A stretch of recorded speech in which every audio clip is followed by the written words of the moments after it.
வாழ்க்கையில் யாருடைய உதடுகளில் ஒளிந்து கொண்டிருக்கக்கூடிய சொல் நம் வாழ்க்கையை மாற்றும் என்று நமக்கு தெரியாது.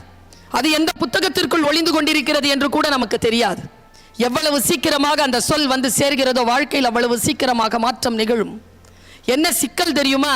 அந்த சொல் இதோ வந்து சேர்கின்ற அந்த வினாடியில் நம் கவனம் சிதறும். இல்லைன்னா சொல்லக்கூடியவர்களுடைய டோன்ல அவ்வளவு இன்ட்ரெஸ்ட் இருக்காது. சொல் நம்மளை கடந்து போயிடும். நம் வாழ்க்கையை புரட்டி போடுகின்ற மந்திர சொல் நம் கவன சிதர்வின் காரணமாக நம்மை கடந்து போய் மறுபடியும் நம்மை வந்து சேர்வதற்கு 30-40 வருஷம் ஆயிடும். அதனால் கவனத்துடன் வார்த்தைகளை கேட்டுக்கொள்ளுங்கள். நம்முடைய வாழ்க்கையில் நாம் எதற்காக பிறந்தோம், எதற்காக இந்த வாழ்க்கையில் இந்த சூழலில் நாம் இருக்கிறோமோ அதுதான் நம்முடைய சூழலாக இருந்தால் அதில் இருங்கள். இல்லை என்றால் அதை விட்டு பெயர்ந்து போய் நமக்கான சூழலை நாம் கண்டுபிடித்துக் கொள்ள வேண்டும் என்கின்ற பேருண்மை எனக்கு என் 22 வயதில் புரிந்தது. வாழ்க்கை எப்படித்தான். நான் ஒரு விஷயத்தை உங்க எல்லார்கிட்டையும் சொல்றேன். ஜேம்ஸ் புச்னன் அப்படிங்கிற ஒரு அமெரிக்க அதிபர், அவரு வெள்ளை மாளிகையை விட்டு வெளியேறுகின்ற பொழுது அவருக்கு அடுத்ததாக பிரசிடென்டா பொறுப்பு எடுத்துக்கொண்டவர் ஆப்ரஹாம் லிங்கன். ஆப்ரஹாம் லிங்கன் இப்படி உள்ள போறார், ஜேம்ஸ் புச்னன் இப்படி வெளியில வரார். அந்த 2 பேருமே ரொம்ப நுட்பமா ஒரு செய்தியை பரிமாறிக்கொண்டார்கள். அதை ஆப்ரஹாம் லிங்கன் பதிவு செய்கிறார். நான் ரொம்ப வியந்த அந்த சொல்லி என்னுடைய பேச்சை நான் தொடர்கிறேன். அவர் சொன்னார், மிஸ்டர் லிங்கன், நான் வெள்ளை மாளிகையை விட்டு வெளியேறுகின்ற பொழுது நான் அனுபவிக்கும் இந்த மகிழ்ச்சியை நீங்கள் உள்ளே நுழையும் போது பெற்றால் நீங்கள் தான் இந்த நாட்டின் மிக மகிழ்ச்சியான மனிதர். ரொம்ப காம்ப்ளிகேட்டடான ஒரு ஸ்டேட்மெண்ட் இது. வெளியேறுகின்ற பொழுது இருக்கக்கூடிய அந்த ரெஸ்பெக்ட் இருக்கு இல்லையா, அதை நீ தேட வேண்டும் என்று நான் நினைக்கிறேன். எந்த ஒரு வெற்றியும் இப்படி வந்துடாது, எந்த ஒரு சாதனையும் இப்படி நிகழ்த்தி விட முடியாது. அப்படி நிகழ்த்தினால் அது ஒரு குவாண்டம் தியரி மாதிரி தான். அப்படி நிகழ்த்துறதெல்லாம் to sustain in that position you need commitment, you need determination. I am a language teacher.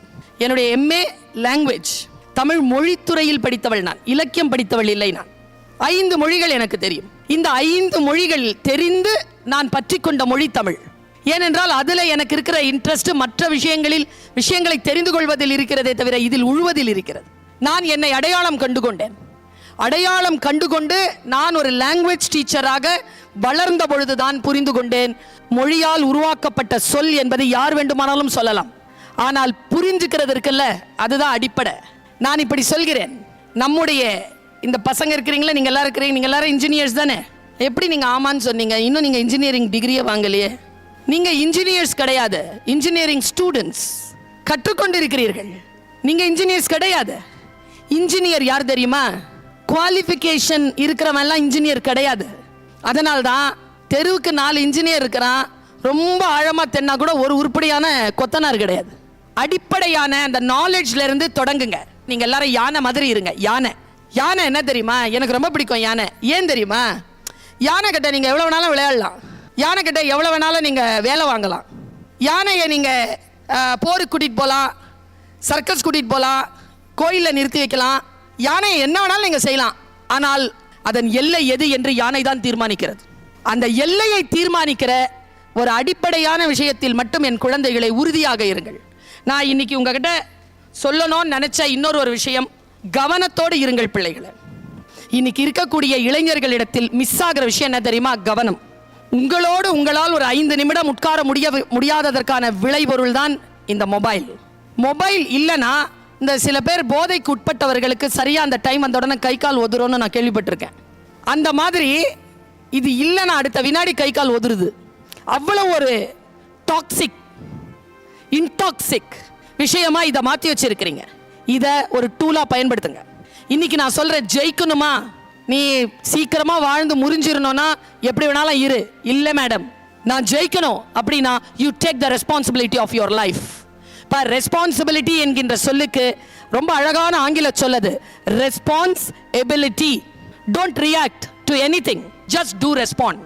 என்ன நடக்குதோ அதை நீ ரெஸ்பாண்ட் பண்ணன்னு வச்சுக்கோயே, அந்த எபிலிட்டி உனக்கு வந்துருச்சுன்னா அதுதான் ரெஸ்பான்சிபிலிட்டி. நான் ஃபவுண்டர் சேர்மனுடைய ரூம்ல உட்காந்து பேசிட்டு இருந்தேன். தெரிந்து கொள்ளுங்கள், அவர் என்கிட்ட ஒரு விஷயம் சொன்னார். மேடம், வேலைக்கு வரும்பொழுதே வடநாட்டுக்காரனுக்கும் நம்ம தமிழ்நாட்டுக்காரனுக்கும் இருக்கிற வித்தியாசத்தை ஒரு வேலையை கொடுக்குறவனா நான் சொல்றேன். உள்ள நுழையும் பொழுதே 8 மணி நேரம் தான் சார் வேலை செய்வேன்னு ஒருத்தன் நுழையிறான். அவன் தமிழ்நாட்டுக்காரனா இருக்கான். சார் 12 hours கேரண்டி சார் அப்படின்னு நுழையிறான். அவன் வடநாட்டுக்காரனா இருக்கிறான். நான் யாருக்கு வேலை கொடுக்கறது மேடம்னு கேட்கிறார். ஆக நாம் நம்முடைய வேலையில் ஒன்றும் இல்லைங்க, நிச்சயமா நான் சொல்றேன், என்னுடைய கெப்பாசிட்டிக்கு என்னுடைய மைண்ட் லெவலுக்கு நான் இந்த நேரம் போச்சு இல்லையா, அதை நான் ஏற்றுக்கொள்ளவே முடியாதபடிக்கு தான் உட்கார்ந்திருந்தேன். ஆனால் சுற்றி இருக்கக்கூடிய உங்களையும் சேர்மனையும் ஆக்டிவ் சேர்மனையும் நான் பார்க்குறேன், அவர்களுடைய இன்டென்ஷனை நான் பார்க்குறேன். Then I give 1 hour extra 1 hour நான் என் லைஃப்லேருந்து கொடுக்குறேன் அவங்களுக்கு. இது ரொம்ப பெரிய விஷயம். ஏனென்றால் இப்போ நான் கொடுத்தல அந்த லைஃப்லேருந்து கொடுத்தல அந்த 1 hour உட்காந்துருந்தல மேடையில் ஒன்றுமே இல்லாமல், அந்த 1 hour என் வாழ்க்கையில் நான் மறுபடியும் திருப்பி பெறவே முடியாது. பட் இட்ஸ் அன் இன்வெஸ்ட்மெண்ட்டுங்கிறது எனக்கு தெரிஞ்சு போச்சு. அதான் உட்காந்துருந்தேன். எப்போவுமே லைஃப்பில் வேஸ்ட் பண்ணுறீங்களா, இன்வெஸ்ட் பண்ணுறீங்களா, எக்ஸ்பெண்ட் பண்ணுறீங்களா, இதில் மட்டும் உறுதியாரு. வாழ்க்கையில் டைமை வேஸ்ட் ஆக்காத. ரொம்ப கம்பீரமான ரெண்டு விஷயங்களை நான் இப்போ சொல்ல போகிறேன். ரொம்ப கம்பீரமான விஷயம், காத்திரமான விஷயத்தை சொல்ல போகிறேன். கேட்கறதுக்கு மனசு இருந்தால் விழிப்பாக கேட்டுக்கோ. கொஞ்ச நேரம் மொபைல் பார்க்காத, கொஞ்ச நேரம் பக்கத்தில் இருக்கிற யார்கிட்டையும் கவனத்தை செலுத்தாத. ஜஸ்ட் என் பேச்சை மட்டும் கேளு. 2 பாயிண்ட் மட்டும் மனசில் உள்வாங்கிக்கோ.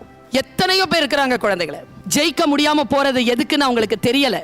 ரொம்ப கிளியரா சொல்றான் பாரதி, ரொம்ப கிளியரா சொல்றான் பாரதி. என்ன தெரியுமா? கஞ்சி குடிப்பதற்கு இலார், அதன் காரணம் இன்னதென்று அறியும் திறன் இலார். இதான் மந்திர சொல். என்ன அர்த்தம்? கஞ்சி குடிக்கிறதுக்கு இல்லை.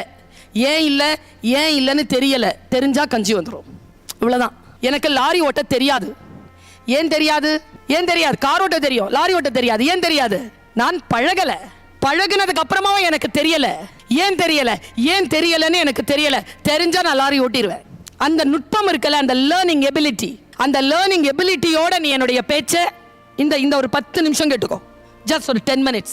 நான் போன மாதம் லண்டனில் இருந்தேன். லண்டனில் எனக்கு ஒரு ப்ரோக்ராம். நான் கேம்பர்லியிலேருந்து போகிறேன், அந்த இடத்துக்கு போகிறேன். அந்த பேர் மில்டன் கீன்ஸ் அப்படிங்கிற ஒரு இடத்துக்கு போகிறேன். ஒரு 5 மணி நேரம் பயணம். போயிட்டு இறங்குற அந்த நேரத்தில் நான் யூடியூப் ஓப்பன் பண்ணி ஹாட்ஸ்பாட் வாங்கி யூடியூப் ஓப்பன் பண்ணி பார்க்குறேன்.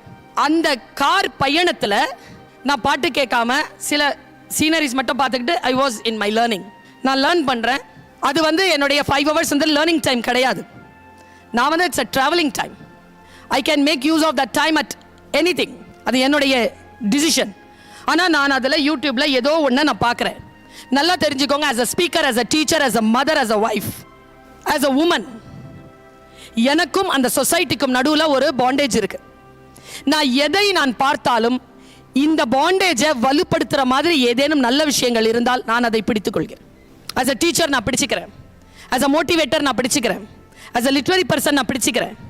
பாரு, ரித்தம் 0 அப்படின்னு ஒரு எக்ஸ்பெரிமெண்ட் சார். ரித்தம் 0 தெரிஞ்சவங்களுக்கு இது தெரியும், தெரியாதவர்கள் தெரிந்து கொள்ளுங்கள். ரித்தம் 0ங்கிறது ஒரு சைக்கலாஜிக்கல் எக்ஸ்பெரிமெண்ட். அதை பண்ணவ மரியானா ஆல்பர்டோவிச் அப்படிங்கிற ஒரு பொண்ணு. அந்த லேடி கொடுத்த ஒரு எக்ஸ்பெரிமெண்ட் இருக்கு இல்லையா, அது சோஷியல் எக்ஸ்பெரிமெண்ட். நான் இதில் சோஷியல் எக்ஸ்பெரிமெண்ட்ல சொசைட்டியினுடைய மனநிலையையும் இண்டிவிஜுவலா நான் சில மனநிலையையும் இந்த 45 வருடங்கள் கழிந்து விட்ட என்னுடைய வாழ்க்கையில் நான் புதிதாக கற்றுக்கொண்டேன். இதையே நான் 20 ஆண்டுகளுக்கு முன்னால் அல்லது 25 ஆண்டுகளுக்கு முன்னால் கற்றுக்கொண்டிருந்தேன் என்று சொன்னால், இன்றைக்கு நான் என் வாழ்க்கையை திரும்பி பார்க்கின்ற பொழுது சந்தித்து விட்ட சில விபத்துகளிடம் இருந்து நான் தப்பித்திருப்பேன். வாழ்க்கையின் பாடம் என்பது உங்களுக்கு முன்னால் வருகின்ற பொழுது வாங்கி வைத்துக் கொள்ளுங்கள் பிள்ளைகளே. லேட்டரான் நீங்கள் அதை அப்ளை பண்ண வேண்டியிருக்கும். நான் திரும்பவும் இந்த பெற்றோர்களுக்கெல்லாம் சொல்லுவேன், பெரியவங்களுக்கெல்லாம் சொல்லுவேன், நல்ல வார்த்தை சொன்னால் பையன் கேட்க மாட்டேங்கிறானா, என் பையனும் கேட்க மாட்டான். பையன் மட்டும் இல்லை, பொண்ணும் கேட்கறது இல்லை. ஆனாலும் பெற்றோர்களை சொல்லுவேன், சொல்லிட்டே இருங்கய்யா. ஏன்னா நமக்கு முன்னால் தான் அவங்க அதை நிகழ்த்தி காட்ட மாட்டாங்க. ஆனால் வாழ்க்கை அவர்களுக்கு முன்னால் சில சவால்களை வீசுகின்ற பொழுது அதை சந்திப்பதற்கு அவர்களுக்கு அது பயன்படும். நான் ரொம்ப மகிழ்ச்சியா இதை நான் சொல்கிறேன். ரித்தம் 0 அப்படிங்கிறது என்ன எக்ஸ்பெரிமெண்ட்? நான் குழந்தைகளை அந்த பொண்ணு மரியானா அவள் என்ன பண்ணுறா, உட்கார்றாப்பா ஒரு சேர் போட்டுட்டு உட்கார்ந்த உடனே அவளுடைய பக்கத்தில் ரைட் சைடில் ஒரு டேபிள் இருக்குப்பா. அந்த டேபிளில் 72 பொருட்கள் வச்சிருக்கா. கத்தி, சிசர், ஊசி நூல், பூ, சாப்பாடு, இந்த மாதிரி 72 பொருட்களை வச்சிருக்கா. குண்டு ஊட்டப்பட்ட துப்பாக்கி எல்லாம் வச்சிருக்கா. வச்சுட்டு இப்படி உட்காந்துட்டு முக்கியமாக boys and girls please listen to this. உட்காந்துட்டு என்ன சொன்னா, 6 ஹவருக்கு நான் ஒன்றும் செய்ய மாட்டேன், I leave myself to this society 6 hours. I will not open my mouth. I will not resist. I will not perceive anything. I will just simply sit on the stage in front of you. You can use all the 72 tools on me if you want. உட்காந்துட்டா 1 ஹவர்லப்பா என்ன நடந்திருக்கு தெரியுமா? சாப்பாடு எடுத்து ஊட்டியிருக்காங்க sir. உடம்புல இருக்கிற துணியெல்லாம் சில பேர் வந்து இழுத்து பார்த்துருக்காங்க. லிப்ஸ்டிக்லாம் வச்சு அவளுக்கு மேக்கப் போடுறாங்க. ஒரு பையன் மட்டும் வந்து ஊசி நூல் எடுத்துகிட்டு வந்து குத்திட்டான். அதுலேருந்து ரத்தத்தை ஒருத்தன் எடுக்கிறான். அதை எடுத்து மாம் அப்படின்ட்டு இங்கே எழுதுறான். ஒருத்தன் மூக்க அறுத்துட்டான். ஒருத்தன் வந்து அதுக்கு பிளாஸ்டர் போடுறான். எல்லாம் நடக்குது இப்படி ஸ்டேஜில். 6 மணி அவன் கண்ணிலேருந்து கண்ணீர் ஓடிக்கிட்டே இருக்கு. வலிக்கும்ல. ட்ரெஸ் எல்லாம் almost dead. She is almost dead. 6th hour முடிகிற நேரத்தில் ஒருத்தன் எங்கிருந்தோ வந்தா துப்பாக்கி எடுத்துட்டான். வந்து கரெக்டாக கழுத்தில் வைக்கிறான். அதை மட்டும் நகர்த்திட்டாங்க. 6 மணி நேரம் முடிஞ்சுது. She is lying on the floor. அவள் அந்த 6 மணி நேரம் முடிஞ்ச உடனே இந்த சொசைட்டி இருக்குல்ல, அவனுக்கு தப்பு செஞ்சவங்க இருக்காங்கல்ல, அவங்களால அவளை பார்க்க முடியல. நிறைய பேர் ஓடிட்டாங்க. அவள் அந்த எக்ஸ்பெரிமெண்ட்டுக்கு கடைசியாக அவள் கொடுத்த மெசேஜ் தான் குழந்தைகளே நான் உங்களுக்கு சொல்கிறது. எனக்கு 20 வயசில் இது தெரிஞ்சிருந்தா என் வாழ்க்கையில் சில விபத்துகளை நான் தவிர்த்திருப்பேன். நான் சொல்கிறதுக்கு காரணம் என்ன தெரியுமா? Don't put yourself with anybody's front desk as take you for granted. நீ என்ன வேணாலும் பண்ணிக்கலாம். இந்த சொல்லு இருக்குல்ல, செல்ஃப் டிட்டர்மினேஷன் இல்லாத சொல்லு இருக்குல்ல. ஒருத்தன் கூப்பிடுறான், ஏய் வா மச்சான் படம் போலாம், வரேங்கிறல்ல, டேக் யூ ஃபார் கிராண்டட். ஏய் நாளைக்கு சாட்டர்டே சண்டே கொஞ்சம் சொல்லிட்டு ஹாஸ்டலில் சொல்லிட்டு அம்மா வீட்டுக்கு போகிறேன்னு சொல்லிட்டு நம்ம வெளில போயிட்டு வரலாமா? Okay, take you for granted. கொடுக்குற நீ மற்றவர்களுக்கு கொடுக்குற. Don't allow anybody to have you as they like. அதனால தான் சொன்னேன், உன்னுடைய வாழ்க்கையை யார் முன்னாலும் போடாத. உன்னுடைய வாழ்க்கையை நீ முடிவு பண்ண. யார் ஜெயிக்கிறா தெரியுமா? யாரெல்லாம் வாய்ப்புகள் கொடுக்கப்படுகின்ற பொழுது அதை பயன்படுத்துகிறார்களோ அவர்கள் தான் ஜெயிக்கிறார்கள். வாய்ப்புகளை பயன்படுத்திக் கொள்கிறீர்களா? நான் அப்படி தான் ஒரு நாட்டுக்கு போயிருக்கிறேன். அவன் டேபிளில் உட்காந்துருக்கோம், சாப்பாடு டேபிள் தான். ஆனால் அந்த சாப்பாடு டேபிளில் முன்னால் உட்காந்து ஒருத்தர் சொன்னார் ஒரு வார்த்தை, ரொம்ப உயர்ந்த வார்த்தையை சொன்னார். பர்வீன், நீ எத்தனை பேரை சந்திச்சாலும் இந்த 2 விஷயத்தை மட்டும் சொல்லிடுறியா? சொல்லுங்க, நான் சொல்கிறேன் அப்படின்னு. அவர் சொன்ன அந்த 2 விஷயத்தை சொல்கிறேன். நம்ம வாழ்க்கைக்கு என்ன பண்ணுறது, இந்த அம்மா அப்பாவுக்கு என்ன பண்ணுறது, நம்ம ஃப்ரெண்ட்ஸ்க்கு என்ன பண்ணுறதெல்லாம் நிறைய திட்டங்கள் இருக்குல்ல. உன்னுடைய செல்ஃப் இருக்குல்ல, உன்னுடைய பாடி, உன்னுடைய மைண்ட் இருக்குல்ல, நீன்ற ஒரு எக்ஸிஸ்டன்ஸ் இருக்குல்ல, அதுக்குன்னு ஏதாவது திட்டம் வச்சிருக்கியா? நம்மில் பல பேருக்கு திட்டமே கிடையாது. அவர் சொன்னார், எந்த ஒரு மனிதன் தனக்கு என்று ஒரு திட்டத்தை வைத்திருக்கிறானோ அவன்தான் வாழ்க்கையில் ஜெயிப்பான் என்று சொன்னார். Learn learn learn learn learn. எங்க இருந்தாலும் லேர்ன் பண்ணிக்கோ. ஆபத்தான விஷயங்களுக்குள்ள போகாத. தூரமா நின்று லேர்ன் பண்ணு. லேர்ன் பண்ணிட்டியா அதை மிகச் சரியான வகையில் எக்ஸிக்யூட் பண்ணு.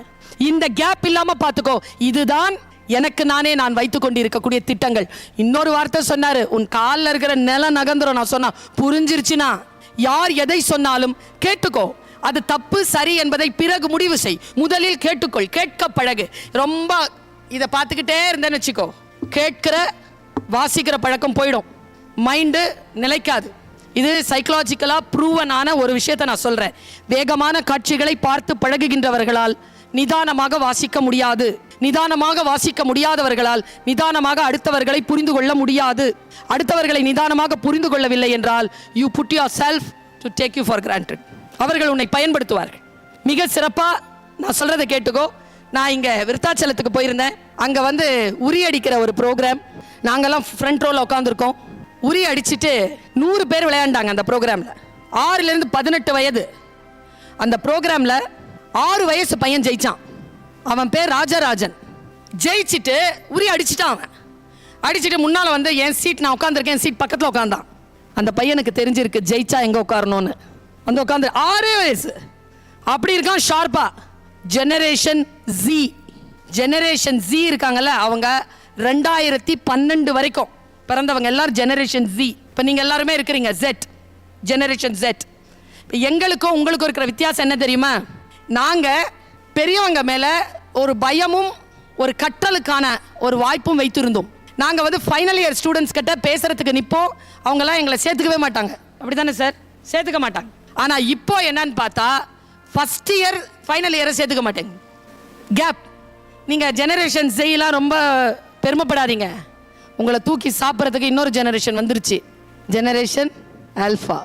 2012 பிறந்ததெல்லாம் அது கூட இப்போ ரொம்ப பெருமைப்பட்டுக்க முடியாது. 2 மாதத்துக்கு ஒன்று பிறந்துருச்சு இதுக்கு முன்னால், generation beta. So generation is changing. உனக்கான சவால்கள் உனக்கு வரும். பாருங்க, 6 வயசு பையன் ஜெயிச்சுட்டு வந்தேன், என் பக்கத்தில் உட்காந்தான். அவன்கிட்ட கேட்டேன், நான் என்னடா எப்படா ஜெயிச்சேன்னு. அவன் சொன்ன காரணம் என்ன தெரியுமா? அம்மா நானா, ஆமாம் ஜெயிச்சேன். எப்படி ஜெயிச்ச? 100 பேர் இருக்கான், 1000 பேர் சுற்றி இருக்கிறான், எப்படி ஜெயிச்ச? இந்த அந்த ரோஸ் கலர் ஷர்ட் போட்டிருக்கிற அங்கிள் இருக்காருல்ல, அவர் தானே ரெஃப்ரி. ஆமாம், அவர் கையில் ஒரு விசில் வச்சுருக்காரு பாருங்க. ஆமாம் வச்சுருக்காரு, அவரை பார்த்துக்கோங்க, நான் எப்படி ஜெயிச்சேன்னு சொல்கிறேன். சொல்லு, உன் பேரை நான் சொல்லு முதல்ல. ராஜா ராஜா, நான் ஃபுல் பேரை சொல்லுடான்னு. ராஜ சோழன்னா. டேய் உன் பையனுக்கு என்னடா பேர் வைப்பேன்? அது என் தாத்தாவுக்கு நான் வச்சுட்டேன்ட்டான். அவங்க தாத்தா பேர் ராஜேந்திர சோழனா. அவன் சொல்கிறான், விருத்தாச்சலத்தையும் பக்கத்தில் உட்காந்து 6 வயசு பையன் பேச்சு என் கூட சொன்ன வார்த்தை அப்படியே சொல்கிறேன் பார். ஜெனரேஷன் எவ்வளோ ஷார்ப்பாக இருக்கு பார். நீ எந்த அளவுக்கு ஷார்ப்பாக இருக்கணுங்கிறதுனால சொல்கிறேன். வந்து உட்காந்துட்டு சொல்கிறான், சுற்றி ஆட்கள் இருந்தாங்களா? லைஃப் அப்படி தான். சுற்றி ஆட்கள் இருந்தாங்களா? ஆமாம். உரி மேலே போய் கீழே வந்து, கீழே இருந்து மேலே போய் மேலே வந்து அப்படியே ஆடிக்கிட்டே இருந்துச்சா? ஆமாம். என் கையில் ஒரு குச்சி கொடுத்தாங்களா? ஆமாம். ஆனால் ஒரு வேலை செஞ்சாங்க, அது எனக்கு பிடிக்கல. என்ன? கண்ணை கட்டி விட்டாங்க. நல்லா தெரிஞ்சுக்கோங்க, இங்கேருந்து நீ எல்லாம் படிச்சுட்டு போ, முறியடிக்கிறது தான். உன் கையில் குச்சி கொடுத்துருவாங்க, முன்னால் டார்கெட் இருக்கும், கண்ணை கட்டி விட்டுருவாங்க. கண்ணை கட்டி விட்டாலும் பெரிய விஷயம் இல்லை, சுற்றி விட்டுருவாங்க. அவன் சுற்றி விட்டாங்க. அவனை சுற்றி விட்ட உடனே எல்லாருமே லெஃப்டில் போ, ரைட்டில் போ, லெஃப்டில் போ, ரைட்டில் போன்னு கத்தும்போது அந்த ரெஃபரி காதில் வந்து விசில் ஊதிக்கிட்டே இருந்தார், அது எதுவும் கேட்டக்கூடாதுன்னு. எப்படிப்பா ஜெயிச்சேன்னு? யாராலையும் ஜெயிக்க முடியல, நீ எப்படிப்பா ஜெயிச்ச? இது நான் என்ன பண்ணேன்னா, இவர் வேற ஊன்னு ஊதிக்கிட்டே இருக்கிறாரா, அவர் காதை மூடிக்கிட்டேன். அப்புறமா அதை திறந்து விட்டேன், மறுபடியும் மூடிக்கிட்டேன், மறுபடியும் அவன் சொல்கிறான் திறந்து விட்டேன். அப்புறம் எல்லாரும் கத்திக்கிட்டே இருந்தாங்களா, எங்கிருந்தோ ஒரு குரல் கேட்டுச்சு. ராஜா, அது எங்கள் அம்மா குரல். அந்த அம்மா குரலை மட்டும் கேட்டேன், எல்லாத்தையும் சைலண்ட் பண்ணிட்டேன். ராஜா முன்னால் போ, ஒரு அடி தான், லெஃப்டில் கொஞ்சம், ரைட்டில் கொஞ்சம், கை தூக்கு, அடிச்சிடாத, வெயிட் பண்ணு, மேலே கீழே போயிட்டு இருக்குது. அடாம அவனை நான் அடித்தான், உடஞ்சிருச்சு. இப்படி தான் ஜெயிச்சிருக்கான். அப்போது அவன் எனக்கு என்ன சொல்கிறான் தெரியுமா? Concentrate on the leader, concentrate on your goal. அந்த கோல் என்ன இருக்குதோ அதை நோக்கி நீ நகர்ந்து போ. உனக்கு என்ற ஒரு இலக்கை நீ நிர்ணயித்துக்கொள். எனக்கு தெரிஞ்சு ஒரு ஆம்புலன்ஸ் கதவு ஒரு நாய்க்காக திறந்து விட்டார். ஒரு ஆம்புலன்ஸ் டிரைவர், நாய்க்காக ஆம்புலன்ஸ் டிரைவர் கதவு திறந்து விடுவாரா? அது ட்ரெண்டிங் மெசேஜ் இன் தினத்தந்தி. 70 வயது தன்னுடைய முதலாளிக்கு ஹார்ட் அட்டாக்னு சொல்லி அவரோட வாழற 7 வருஷமா வாழற நாய் போய் பக்கத்து வீட்டில இருந்து ஆட்களை கூப்பிட்டு ரெஸ்கியூ பண்ணியிருக்கு. அந்த வண்டி பின்னாலேயே ஓடி வந்திருக்குது. அந்த ஆம்புலன்ஸ் பின்னால நாய் ஏற்ற மாட்டாங்களா ஆம்புலன்ஸ்ல? 8 மணி நேரம் பின்னால ஓடி இருக்கு. ஓடின உடனே அந்த டிரைவர் என்ன பண்ணார் தெரியல, வண்டியை நிறுத்திட்டார், பின்னால் கதவு திறந்து விட்டார். இவ்வளோதான் செய்தி. அஸ் அ மோட்டிவேட்டர் நான் அந்த செய்தி எப்படி பார்க்குறேன்னு தெரியுமா? நீ உன் இலக்குக்காக ஓடு. நீ இலக்குக்காக ஓடுனேன்னு வச்சுக்கோ, எந்த எமர்ஜென்சி டோரா இருந்தாலும், if you are committed to the highest level, the emergency door will open for you. உள்ள போயிடலாம். இது நான் சும்மா சொல்லலை, இதுதான் பிரபஞ்ச ரகசியம். Have determined mind, have concentration, have commitment, have responsibility. இது எல்லாம் இந்த 25 வயசு வரைக்கும் நீ பார்த்துட்டேன்னா, இன்னும் சில ஆண்டுகளில் இதோ ஒரு 20 அடி தான் இருக்கும் இந்த மேடைக்கும் உனக்கும். இங்கே வந்து உட்காந்துருவேன். யாராங்கிறத நீ முடிவு பண்ணு. வாழ்க்கை உனக்கு வாய்ப்புகளைத்தான் தரும். அந்த வாய்ப்புகளை நீ சரியாக பயன்படுத்தி கொள்ள வேண்டும். பூட்டிய இருப்பு கூட்டின் கதவு திறக்கப்பட்டது. சிறுத்தையே வெளியில் வா, எலியென உன்னை இகழ்ந்தவர் நடுங்கிட, புலியென செயல் செய்ய புறப்படு வெளியே, நம்பினை இருளினை விலக்க செம்புட்பறவையே, சிறகை விரி, எழு, பற, வானம் காத்திருக்கிறது, நானும் அங்கேதான் பறந்து கொண்டிருக்கிறேன். வா, சேர்ந்து பறப்போம். வணக்கம்.